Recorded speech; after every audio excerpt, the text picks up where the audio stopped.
അല്ല, എന്നാലും ഇത്രയും കടം ഉണ്ടായിരുന്നു. ഇപ്പൊ കടമൊക്കെ മാറി. ഞാനിപ്പോ ഒരു പുതിയ കാറ് മേടിക്കാൻ പോവുകയാണ്. അല്ല, അതൊക്കെ നമുക്ക് ഒരു വലിയ റിസൾട്ടാണ്. ഇപ്പൊ ഒരു ക്രിസ്ത്യൻ ഫാമിലിയുള്ള ഒരു ചേച്ചിയുണ്ട്. ഭർത്താവിന് ക്യാൻസറാണ് അസുഖം. അപ്പോൾ ഇത് വന്നത് അവരെ വീട്ടിലുള്ള ഇതുകൊണ്ടാണ് അത് വന്നത്. അപ്പൊ പറഞ്ഞു ഞാൻ ഇങ്ങനെയാണ് ചെയ്യേണ്ടതെന്നൊക്കെ പറഞ്ഞു. അവരതേപടി ചെയ്യാൻ തുടങ്ങി. ഇന്നലെ രാവിലെ കൂടി ആ ചേച്ചിയുടെ ഫോൺ വന്നിരുന്നത് പറഞ്ഞു, സാറേ നല്ല മാറ്റം ഉണ്ട് കേട്ടോ, അതുമല്ല ഇദ്ദേഹം രണ്ടാമതും ജോലിക്ക് പോകാൻ തുടങ്ങി. ഇതൊക്കെ നമുക്കുള്ളൊരു പോസിറ്റിവിറ്റി അല്ലേ ഉള്ളൂ. അതായത് ക്യാൻസർ എന്നൊരു അസുഖം പോലും 100% മാറി. ഞാൻ സ്വസ്ഥമായി കഴിഞ്ഞാലാണ് ബാക്കിയുള്ളവർക്ക് സ്വസ്ഥത കൊടുക്കാൻ പറ്റുക. ഇനി നമ്മൾ വൈകിട്ട് എന്താ പരിപാടി എന്ന് ചോദിക്കുന്ന ആളാണോ, അങ്ങനെയുള്ളവരൊക്കെ നമ്മുടെ അടുത്തേക്ക് വരും. നമ്മുടെ വീടുകളില് ഈ പൊട്ടിയ ചില്ലുകള് അല്ലെങ്കിൽ പൊട്ടിയ വിഗ്രഹങ്ങള്, കേടായ ക്ലോക്ക്, ഇതൊക്കെ വെക്കാൻ പാടില്ല എന്ന് പറയും. ഇതിന് ശരിക്കും എന്തെങ്കിലും ഈ പറഞ്ഞ പോലെ വാസ്തുവിൽ എന്തെങ്കിലും സയന്റിഫിക് റീസൺസ് ഉണ്ടോ, അതോ വെറുതെ പറയുന്നതാണോ? ഏതാ നല്ലത്, പൊട്ടിയതാണോ അല്ലാത്തതാണോ? പൊട്ടിയത് നല്ലതാവില്ലല്ലോ. അല്ല, ചോദിക്കാൻ കാരണം ഇപ്പൊ നമ്മുടെ പഴയ വീടുകളിലൊക്കെ മുത്തശ്ശിമാര് ചില വിഗ്രഹങ്ങളോ അല്ലെങ്കിൽ രൂപങ്ങളൊക്കെ അയ്യോ സൂക്ഷിച്ച്, പൊട്ടിയതാണെങ്കിലും ആ ഒരു ഇമോഷൻ സെന്റിമെന്റ്സ് ഉള്ളത് കൊണ്ട് എടുത്തു വെക്കും. അതില് വരുമ്പോഴേ വാസ്തുവിൽ അത് എഫക്റ്റ് ആവും. അതായത് എന്ന് പറഞ്ഞാല് പൊട്ടുക എന്ന് പറഞ്ഞു കഴിഞ്ഞാല് സന്തോഷിക്കുക, നിങ്ങൾക്ക് പുതിയ കിട്ടാനായി ഒരെണ്ണം പോയാലും നല്ല വരുള്ളൂ. പക്ഷെ നമ്മളെ ഈ നേരത്തെ പറഞ്ഞ ഇമോഷൻ എന്ത് ചെയ്യും, ആ പൊട്ടിയനെ എന്നെ വെച്ചിരിക്കും. അതാണ് നമുക്ക് കുറച്ച് നെഗറ്റിവിറ്റീസ് ഉണ്ടാക്കുക. അതായത് എന്ന് പറഞ്ഞാല് ഇപ്പൊ ഒരു കണ്ണാടിയിൽ നമ്മളെ കാണുന്നു ടോട്ടലായിട്ടാണ്. ഇപ്പൊ കണ്ണാടി പൊട്ടി, അപ്പൊ എത്ര കഷ്ണായി? കുറെ കഷ്ണായി. അപ്പൊ എത്ര നമ്മളുണ്ടാവും? ആ കണ്ണത്തിലൊക്കെ നമ്മളുണ്ടാവും അല്ലേ? അതായത് കണ്ണാടീൻ്റെ കഷ്ണങ്ങളും എത്ര കഷ്ണം ഉണ്ടാവും അത്രയും നമ്മളുണ്ടാവും. യെസ് അല്ലേ? ഇതേപോലെ എല്ലാത്തിലും പ്രതിഫലനം എന്ന് പറയുന്നത് ഓരോന്നിലും വരും. കണ്ണാടി ആയാലും ശരി, സാധനങ്ങളായാലും ശരി. അപ്പോൾ പൊട്ടുക എന്ന് പറഞ്ഞു കഴിഞ്ഞാൽ അതിൻ്റെ അർത്ഥം അതെടുത്ത് ഒഴിവാക്കാനായി എന്നാ. പിന്നെ അത് നമ്മൾ പ്രിസർവ് ചെയ്ത് വെക്കുമ്പോൾ എന്ന് പറഞ്ഞാൽ ഒന്നെങ്കിൽ അത് നല്ലപോലെ കറക്റ്റ് ചെയ്തിട്ട് രണ്ടാമത് റീപെയിൻ്റ് ഒക്കെ ചെയ്തിട്ട് ചെയ്യണം, ഇല്ലെങ്കിൽ അതിനെ ഒഴിവാക്കുക തന്നെ ചെയ്യണം. അപ്പോൾ പൊട്ടിയ വിഗ്രഹങ്ങൾ എന്ന് പറഞ്ഞാൽ ഈ വിഗ്രഹം ബിംബങ്ങൾ ഇതൊക്കെ അതിനൊരു തേജസ് ഉണ്ട്. ആ തേജസ്സും ഓജസ്സും ഉള്ള സാധനത്തിനെയാണ് നമ്മളെ വീട്ടിൽ വെക്കേണ്ടത്. ഇല്ലാത്ത അതൊക്കെ എന്ന് പറഞ്ഞാൽ ഒരു ക്ലാവ് പിടിച്ച് പൊടി പിടിച്ച് അതായത് അതിൻ്റെ എനർജി ഇങ്ങനെ ഡള്ളാകുക. അപ്പോൾ അത് ഓരോ സാധനവും ഓരോ വ്യക്തിയും എല്ലാം ഒരു പ്രഭ, ഒരു എന്താ പറയുക, ഓറാന്ന് എന്താ പറയുക, ഒരു ഊർജ്ജം ഇങ്ങനെ ഉത്സർജിക്കുക എന്ന് പറയും, പുറത്തേക്ക് വിട്ടുകൊണ്ടിരിക്കുന്നുണ്ട്. അപ്പോൾ ഓരോന്നിനും ഓരോ വ്യക്തിക്ക് ഒരു പ്രഭാവം ഉണ്ട് എന്ന് അറിയണില്ലേ? അതേപോലെ ഓരോ സാധനങ്ങൾക്കും ഉണ്ട്. അപ്പോൾ ഒരു പൊട്ടിയ ഒരു സാധനമായാലോ അതിൻ്റെ ആ പ്രഭ അതോടുകൂടി എന്താ ബ്ലോക്കായി. പിന്നെ അത് ഉത്സർജിക്കുക, പുറത്തേക്ക് വിടുക. അങ്ങനെയുള്ള ഒരു കംപ്ലീറ്റ് അല്ലാത്ത ഒരു സാധനമാണ് അത് വിടുക. അപ്പോൾ അതിൽ നിന്നുള്ള റിസൾട്ടും അങ്ങനെയാണ് വരിക. അപ്പം അങ്ങനെ വന്നു കഴിഞ്ഞാൽ നമ്മൾക്ക് ഒന്ന് വീട്ടിൽ നിന്ന് എന്താ വേണ്ടത് വെച്ചാൽ ആഗ്രഹങ്ങൾ പൂർത്തീകരിക്കണം. ഇപ്പം ഈ ആഗ്രഹം പൂർത്തീകരിക്കണം എന്നുണ്ടെങ്കിൽ 1, 2, 3 ഇങ്ങനെ എണ്ണി മേലേക്ക് പോവുകയാണ് ചെയ്യുക നമ്മൾ ഉയർച്ച. നേരെ മറിച്ച് പൊട്ടിക്കഴിഞ്ഞാലോ 0 മൈനസിലേക്കായി, -1, -2, -3 എന്നായി അല്ലേ? പിന്നെ അത് ഒഴിവാക്കുകയുള്ളൂ. യെസ്. അപ്പൊ അങ്ങനെയുള്ള ഒരു സാധനത്തിനെ വീണ്ടും 0-ൽ എത്തിച്ചിട്ട് വേണം വീണ്ടും 1, 2, 3 എണ്ണാൻ. അതായത് വീണ്ടും നമ്മളെ ഊർജ്ജം അതിലേക്ക് കുറെ വേസ്റ്റ് ആവുന്നു.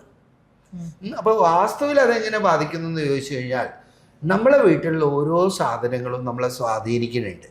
ഓരോ പിക്ചേഴ്സും സ്വാധീനിക്കും, ഓരോ വസ്തുക്കളും സ്വാധീനിക്കും, ഓരോ വ്യക്തികളും എന്തൊക്കെ നമ്മളെ ചുറ്റുപാടുണ്ടോ അതൊക്കെ നമ്മളെ സ്വാധീനിക്കും.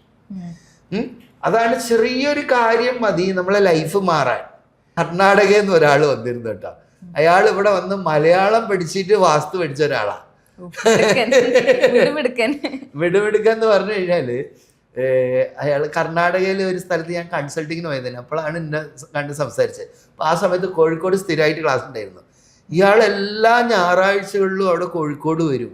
എന്നിട്ട് അപ്പോൾ പിന്നെ പരീക്ഷ എഴുതേണ്ട മലയാളത്തിൽ. ആ സമയത്ത് അങ്ങനെയായിരുന്നു കേട്ടോ. അപ്പോൾ സാറേ ഞാൻ കുടുങ്ങിയല്ലോ. അപ്പോൾ പറഞ്ഞു വേറെ ഒന്നുമില്ല, മലയാളത്തിൽ എഴുതണം. ഈ വ്യക്തി കന്നഡക്കാരൻ മലയാളം പഠിച്ചു എന്നുള്ള, മലയാളം പഠിച്ചിട്ട് അദ്ദേഹം എക്സാം എഴുതുകയും ചെയ്ത് ഗംഭീര മാർക്കോട് കൂടി പാസ്സാവുകയും ചെയ്തു. അപ്പൊ രസം എന്താണെന്ന് വെച്ചാൽ ആ വാസ്തുവിനോടുള്ള അദ്ദേഹത്തിന്റെ ഒരു വലിയൊരു ഇൻട്രസ്റ്റ് ആണ് കേട്ടോ. ലാംഗ്വേജും പഠിച്ചു, അതുപോലെ തന്നെ അവർ ത്രില്ലായിട്ട് എടുത്തു. അപ്പോൾ ഒരിക്കൽ ഒരു പ്രോഗ്രാം നടന്നുകൊണ്ടിരുന്നായിരുന്നു. അപ്പൊ ഞാൻ ഇദ്ദേഹത്തിനെ കൂടെ വിളിച്ചു. എന്നിട്ട് പറഞ്ഞു ഒന്ന് ഒരു റെമഡിയൽ വാസ്തു എന്ന് പറഞ്ഞാൽ നമ്മളൊരു പ്രോഗ്രാം ഉണ്ട്.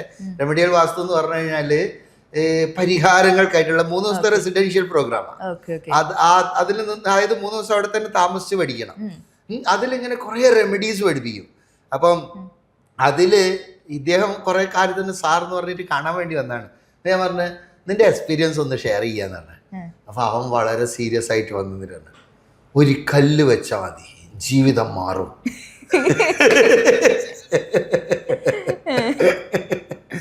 സത്യമായിട്ട് മാറും കേട്ടോ. ഏതാണ് അപ്പൊ എന്നിട്ട് അവൻ പറയുന്ന ആ ഒരു ചോടൊക്കെ രസമാണ്, അതിപ്പോഴും മനസ്സിലുണ്ടതാണ്. അല്ല അവനത് അങ്ങനെയുള്ളത് കുറെ സ്ഥലത്ത് പരീക്ഷിച്ചിട്ട് അവന് റിസൾട്ട് കിട്ടിയിട്ടുണ്ട്. അപ്പൊ അതിന്റെ ഒരു ത്രില്ലെന്നാ, ഒരു കല്ല് വെച്ചാൽ മതി ജീവിതം മാറും. അല്ലെ, ഞാനിത് പറയാൻ കാരണം എന്താണെന്ന് വെച്ചാൽ നേരത്തെ പറഞ്ഞ അതിൽ ചുറ്റുപാട് ഉള്ള എല്ലാ സാധനങ്ങളും നമ്മളെ എഫക്ട് ചെയ്യും. അപ്പൊ അത് ഇന്ന സ്ഥാനത്ത് ഇന്ന സാധനം ഉണ്ടാകണം, ഇന്ന സ്ഥാനത്ത് ഇന്നത് വന്നു കഴിഞ്ഞാൽ അത് നേരെ ഓപ്പോസിറ്റ് ഉണ്ടാക്കും. ഇത് പറഞ്ഞപ്പോഴേ, അതായത് ഗുരുജിയുടെ കോഴ്സ് പഠിച്ച നമ്മുടെ സ്റ്റുഡൻസ് അവരുടെ ലൈഫിൽ ഉണ്ടായ വലിയ മാറ്റങ്ങളൊക്കെ ഒരുപാടുണ്ട്. അത് ഇന്ന് മുഴുവൻ പറഞ്ഞാൽ അത് തീരില്ല.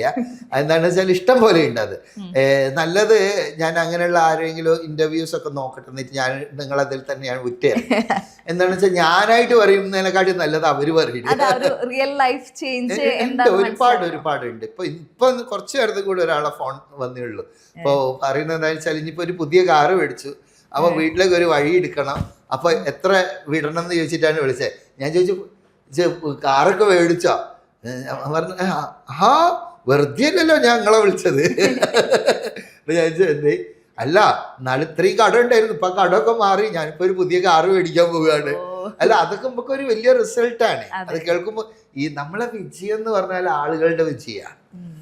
ഓരോ ആളുകളും വിജയിക്കണെയാണ് നമ്മളെ വിജയിപ്പിക്കണേ. യെസ്, ഇപ്പൊ ഇതിൽ ഇത്രയേ ഉള്ളൂ, ഞാൻ ചെയ്യണ എത്രയേ ഉള്ളൂ. ഇതിലിപ്പം നമുക്ക് ആരെയും സർട്ടിഫിക്കറ്റ് കിട്ടിയിട്ടോ ആരെടുത്ത് പറഞ്ഞിട്ടോ നല്ല കുട്ടിയാണെന്നൊന്നും പറഞ്ഞിട്ട് കാര്യമില്ല. നമ്മൾ ആ നോളേജിനെ എങ്ങനെ അപ്ലൈ ചെയ്യണേ, എങ്ങനെ നമുക്ക് റിസൾട്ട് ഉണ്ടാക്കണേ, എങ്ങനെ നമ്മൾ ഉപയോഗപ്പെടുത്തുന്നത്, ഇവിടെ കാര്യം. പറയണത് എന്ന് പറഞ്ഞാൽ ബ്ല ബ്ല ബ്ല ബ്ല എന്ന് പറഞ്ഞ് കുറേ പറയുക, അതല്ല. ഒരു പോയിന്റ് എടുത്ത് നമ്മളെ വീട്ടിൽ അത് അപ്ലൈ ചെയ്ത് കഴിയുമ്പോൾ എന്തുണ്ടാണ്. ഇപ്പോൾ ഒരു ക്രിസ്ത്യൻ ഫാമിലിയുള്ളൊരു ചേച്ചിയുണ്ട്. അപ്പോൾ ഒന്നുമില്ല, ഭർത്താവിന് ക്യാൻസറാണ് അസുഖം. അപ്പോൾ ഇത് വന്നത് അവരെ വീട്ടിലുള്ള ഇതുകൊണ്ടാണ് അത് വന്നത്. അപ്പോൾ പറഞ്ഞു ഞാൻ ഇങ്ങനെയാണ് ചെയ്യേണ്ടതെന്നൊക്കെ പറഞ്ഞു. അവരതേപടി ചെയ്യാൻ തുടങ്ങിയെന്ന് പറഞ്ഞു കഴിഞ്ഞാൽ ഇപ്പോൾ ഇന്നലെ രാവിലെയും കൂടി ആ ചേച്ചിയുടെ ഫോൺ വന്നിരുന്നത് പറഞ്ഞു, സാറേ നല്ല മാറ്റമുണ്ട് കേട്ടോ, അതുമല്ല ഇദ്ദേഹം രണ്ടാമതും ജോലിക്ക് പോകാൻ തുടങ്ങി. ഇതൊക്കെ നമുക്കുള്ളൊരു പോസിറ്റിവിറ്റി അല്ലേ ഉള്ളൂ. അതായത് ക്യാൻസർ എന്നൊരു അസുഖം പോലും മാറും, 100% മാറും. ക്യാൻസർ എന്ന് പറഞ്ഞാൽ എന്താണ്? ക്യാൻസർ എന്ന് പറഞ്ഞു കഴിഞ്ഞാൽ ചില ശരീരഭാഗങ്ങൾ ചിലത് അടിഞ്ഞു കൂടുന്നതാണ്. അത് ഇപ്പൊ നമ്മളെ വീട്ടിൽ നിന്നുള്ളൊരു അഴുക്കുചാലുണ്ട്, അതിൽ കുറെ സാധനം അടിഞ്ഞു കൂടിയാൽ എന്തായി, ആ വൃത്തികേടുകളൊക്കെ അവിടെ തന്നെ കെട്ടി അതിങ്ങനെ വികസിക്കാൻ തുടങ്ങും. ഇതേ ഒരു പ്രതിഭാസം മനുഷ്യ ശരീരത്തിൽ ഉണ്ടാകണ. അപ്പൊ ആ ബ്ലോക്ക് അങ്ങോട്ട് ഒഴിവായി കഴിഞ്ഞാലോ അത് ക്ലിയറായി. അപ്പൊ അത് ബ്ലോക്ക് ഉണ്ടാക്കുന്ന ചില കാര്യങ്ങൾ വീട്ടിലുണ്ടാവും. അത് യത് പിണ്ടേ തത് ബ്രഹ്മാണ്ടേ എന്ന് പറയും. നമ്മളെ ശരീരവും എങ്ങനെയാണോ അതേപോലെ തന്നെ ആ വീടിന്റെ ചുറ്റുപാടും. അപ്പൊ വീട്ടിന്റെ ചുറ്റുപാടിലുള്ള അങ്ങനെ സാധനം ആ വീട്ടിലുണ്ടാവും. അത് കറക്റ്റായി കഴിഞ്ഞോ അതേപോലെ തന്നെ ഈ വീട്ടിലും ഈ ശരീരത്തിലും വരാൻ തുടങ്ങും, ആ വ്യക്തിയുടെ ശരീരത്തിലും വരാൻ തുടങ്ങും. ഞാൻ പറഞ്ഞല്ലോ, എല്ലാ ദിവസവും നമ്മൾ കിടന്നുറങ്ങുമ്പോൾ നമ്മൾ പെരുമാറുമ്പോഴും ഒക്കെ ആ വീട്ടിലെ അന്തരീക്ഷവും നമ്മളെ ശരീരമായിട്ട് റെസ്പോണ്ട് ചെയ്യാൻ തുടങ്ങും. 100% റിസൾട്ട് വരും. അത് അങ്ങനെയുള്ള എനിക്ക് ഒരുപാട് കിട്ടിയിട്ടുണ്ട് കേട്ടോ. ഒരിക്കൽ ഒരു സ്ഥലത്ത് നിന്നപ്പോൾ ഒരു ചെറിയ കുട്ടിക്ക് ഹാർട്ടിൻ്റെ ഓപ്പറേഷൻ വേണം. ആ കൂടി എത്രയാണ്, 4 മാസമായിട്ടുള്ള ആ കുട്ടിയുള്ളൂ. അപ്പോൾ നമ്മൾ ആർട്ട് ഓഫ് ലിവിങ്ങായിട്ടുള്ള ബന്ധപ്പെട്ടിട്ടുള്ള ഒരാളായിരുന്നു കേട്ടോ. അപ്പോൾ എൻ്റെ അടുത്ത് പറഞ്ഞു എങ്ങനെയാണ് സാർ എന്തായാലും. അപ്പോൾ ഞാനൊരു ക്ലാസ് എടുത്തുകൊണ്ടിരിക്കുകയാണ്. അപ്പോൾ പറഞ്ഞു ഇവിടെ അടുത്ത് തന്നെയാണ് സാർ, എങ്ങനെയും വരണം എന്നൊക്കെ പറഞ്ഞിട്ട് കുറേ ഇതായി പോയി. ഇപ്പോൾ കുറച്ച് കാലമായിട്ടപ്പോൾ ആ കുട്ടി ഇപ്പോൾ എന്താണ് +2 ഒക്കെ കഴിഞ്ഞ് അടിപൊളിയായിട്ട് ജീവിക്കുന്നുണ്ട്. ഇങ്ങനെ 1, 2 ഒന്നല്ല, ഇഷ്ടംമാതിരി ഉണ്ട്. അത് പല സ്ഥലങ്ങളിലും ഉണ്ട്. എന്താണെന്ന് അറിയാം, ഞാൻ പിന്നെ എന്താണെന്ന് വെച്ചാൽ ഇതൊക്കെ തള്ളുകയാണെന്നുള്ളൊരു ഇത് വരിക. അതുകൊണ്ട് ഞാനിതൊന്നും ഉണ്ടല്ല. കാരണം എന്താ പറഞ്ഞാൽ നമ്മൾ ഈ പറയണതൊക്കെ ആളുകൾക്ക് എന്ന് പറഞ്ഞാൽ അയാളെ തള്ളു തുടങ്ങി കേട്ടോ. ഞാൻ സാധാരണ പറയേണ്ടത് 2 തരത്തിലുള്ള ആളുകളാണ്. ഒന്ന് SP യും 2 MP യും. SP എന്ന് പറഞ്ഞാൽ സ്വയം പൊക്കണ, MP എന്ന് പറഞ്ഞാൽ മറ്റുള്ളവരെ പൊക്കുന്ന ആള്. ഇങ്ങനെയാണ് ഭൂമിയുള്ളത്. ഇപ്പൊ SP MP ആയിട്ട് കളിച്ചിട്ട് നമ്മളിങ്ങനെ ഒരു തള്ളിയിട്ട് ബാക്കിയുള്ളവർ പൊക്കലല്ല. ഇതൊക്കെ സംതിങ് എന്താ നമ്മൾ എക്സ്പീരിയൻസ് ചെയ്യണ്ടേ. എക്സ്പീരിയൻസ് ചെയ്യണമെന്ന് പറഞ്ഞാൽ ഇങ്ങനെ തള്ളലുകളൊന്നുമില്ല.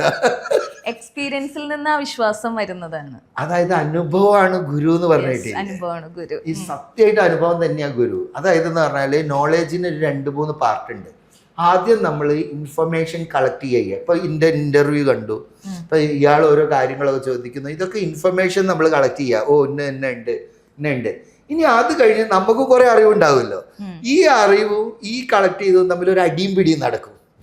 അതങ്ങനെയല്ല, ഇതിങ്ങനെയാ, ഇതെന്താ അയാൾ അങ്ങനെ പറയുന്നത്, അങ്ങനെയല്ലല്ലോ, മറ്റാൾ ഇന്നതിൽ ഇങ്ങനെയാണല്ലോ പറഞ്ഞത്, കുറെ അടിയും പിടിയും നടക്കും. ഇതിനെയാണ് ശരിക്കും നോളേജ് എന്ന് പറയുക, അറിവ് എന്ന് പറയുക. അറിവ് എന്ന് പറഞ്ഞാൽ അപ്പൊ ഈ ഇൻഫർമേഷൻ മാറി നോളേജ് ആവും. പിന്നെ ഒരു ദിവസവും നമ്മളെ ലൈഫിൽ അത് ക്ലിക്കാവും. ശരിയാണ് കേട്ടോ, അന്ന് സാറ് പറഞ്ഞ മാതിരി തന്നെയാണല്ലോ. ഇതിനെയാണ് ബ്ലോസം എന്ന് പറയുക. ബ്ലോസം എന്ന് പറഞ്ഞാൽ നമ്മൾ അനുഭവത്തിൽ വന്ന് നമ്മളത് അനുഭവിച്ച് നമ്മളൊരു ഹാപ്പിനെസ്സിലേക്ക് വരും. അപ്പൊ ഇതൊരു പ്രോസസ്സാ. ആദ്യം ഇൻഫർമേഷൻ വരും, പിന്നെ അത് നമ്മളത് ക്രോസ് ചെക്കിങ് നടക്കും, വാദങ്ങൾ വരും, പ്രതിവാദങ്ങൾ വരും, അങ്ങനെ അത് നോളേജായി മാറും. പിന്നെ അത് നമ്മൾ അപ്ലൈ ചെയ്യും. പിന്നെ ഒരു ദിവസം അത് നമ്മളെ അനുഭവത്തിൽ വരും, വാവ് എന്ന് വരും. അപ്പൊ ഈ ചോദ്യത്തിന് ഇങ്ങനെ അടിച്ചടിച്ച് നിവർത്തി ഒരു ആശ്ചര്യമാക്കി മാറ്റുക. നേരത്തെ ക്യാൻസർ എന്നൊരു അസുഖം പോലും നമുക്ക് ഇതിൽ നിന്ന് മാറ്റാൻ പറ്റും, ലൈഫിൽ മാറ്റാവുന്ന കാര്യം. ഞാൻ ചോദിക്കട്ടെ, പണം, ആരോഗ്യം, ബന്ധം, ഈ 3 കാര്യങ്ങൾ വെച്ച് നോക്കുമ്പോൾ വാസ്തു എന്തിലാണ് കൂടുതലായിട്ട് നമുക്ക് സ്വാധീനിക്കാനായിട്ട്? വാസ്തു ഇത് ഓവറോളാ. കാരണം എന്ന് പറഞ്ഞാൽ പണം വേണം, പണം ഇല്ലാണ്ട് എന്ത് നടക്കുമോ? മറ്റേ all in one package, all in factory. അത് മാത്രമല്ല, പലതും ഉണ്ട്. നമ്മൾ സെൽഫ് എന്ന് പറഞ്ഞതും ഉണ്ട്. അതായത് സാധാരണ ഒരു ജീവിതത്തിൽ എന്ന് പറഞ്ഞാൽ പണം വേണം, പണം ഇല്ലാണ്ട് ജീവിക്കാൻ പറ്റുമോ? ഏത് രാജാവായാലും ശരി, ഏത് സന്യാസിയാണെങ്കിലും ശരി, ഈ കാലഘട്ടത്തിൽ പണം വേണം. 2 ബന്ധം എന്ന് പറഞ്ഞാൽ ഫാമിലിയാണ്. പിന്നെ നമുക്ക് തന്നെ നമ്മളോട് ഒരു ബന്ധമുണ്ട്. ഇപ്പൊ നിശാന്തോപ്പലിനോടുള്ള ഒരു ബന്ധം ശരിയാണെങ്കിലേ ഉള്ളൂ നിശാന്തോപ്പല് ശരിയാവുള്ളൂ. നമുക്ക് നമ്മളെ അടുത്തുള്ള ബന്ധം കറക്റ്റ് ആയാലേ ഉള്ളൂ ബാക്കി എല്ലാത്തിനും നമുക്ക് ആസ്വദിക്കാൻ പറ്റുള്ളൂ. നമ്മൾക്ക് നമ്മളോട് തന്നെ വെറുപ്പാണെങ്കിൽ നാട്ടുകാരെടുത്ത് മുഴുവൻ വെറുപ്പാവും.